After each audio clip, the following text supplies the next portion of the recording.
Know your planet. Our Earth is a unique planet. It is the only planet in our solar system that has water and air. Our Earth has land masses and water bodies. The large land masses are called continents. The large water bodies are called oceans. In ancient times, people believed that the Earth was flat and had steep edges. Ferdinand Magellan, a Portuguese explorer, sailed around the world and proved that the Earth is round. Pictures taken from space have also proved that the Earth is like a sphere. It is round, but is slightly flattened at the top and the bottom. A globe is a simple and accurate model of the Earth. It shows the distribution of land and water on the surface of the Earth. We can also see the correct shape, size, and location of the continents and oceans on a globe. We cannot always use a globe to study the Earth. This is because a large globe is difficult to carry around. A globe is small and all the details of a place cannot be shown on it. We cannot make a globe for a part of the Earth. Only one half of the Earth can be seen at a time on a globe. A map is a representation of the Earth's surface or a part of it on a flat surface. The word map comes from the Latin word mappo, which means a napkin. Gerardus Mercator, a Flemish mapmaker, was the first to publish a collection of maps in the form of a book. A book of maps is called an atlas. The Earth is spherical in shape and its surface is curved. A curved surface cannot be shown correctly on a flat surface such as paper. So, it is not possible to make an accurate map of a curved surface. However, small areas can be represented fairly accurately on maps. This makes maps useful tools to study the Earth.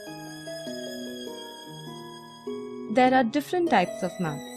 Physical maps show the physical features of a place such as mountains, plateaus, plains, and rivers. Countries, states, and their capitals are shown on political maps. General information about climate and rainfall of a region is shown in climatic maps. Besides these, there are maps that tell us about the industries, wildlife, minerals, soil, and forests of a region.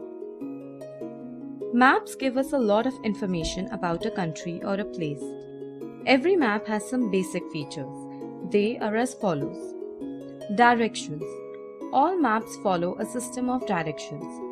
The four major directions are north, south, east, and west. The top of the map is north. The bottom of the map is south. East is to the right and west is to the left. The directions on a map can also be shown by an arrow marked N, which points towards the north direction. The other directions are then easy to find. We can also mark the four intermediate directions on a map. Northeast lies between the north and the east. Northwest is between the north and the west. Southeast is between the south and the east. Southwest lies between the south and the west. Scale. It is not possible to show the actual size of the Earth on a map because the Earth is too large. Let us suppose that the ground distance between Delhi and Agra is 200 kilometers. It is not possible to show these cities at 200 kilometers from each other on the map. Therefore, this distance is represented by a smaller unit, say 5 centimeters on the map.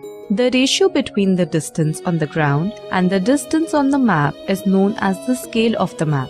In this case, we would write it as 5 centimeters is to 200 kilometers.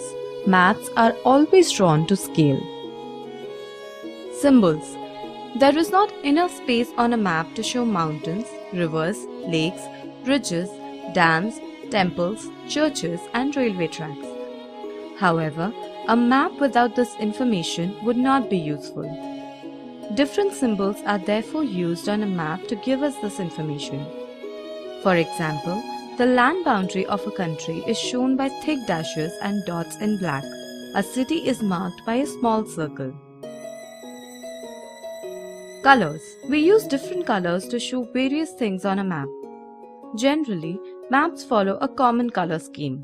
For example, on a physical map, Water bodies are shown in shades of blue. Light blue is used for shallow waters and a darker shade of blue for deep waters.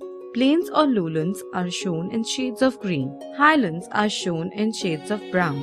A key is given on a map to help us understand the color scheme and the symbols used.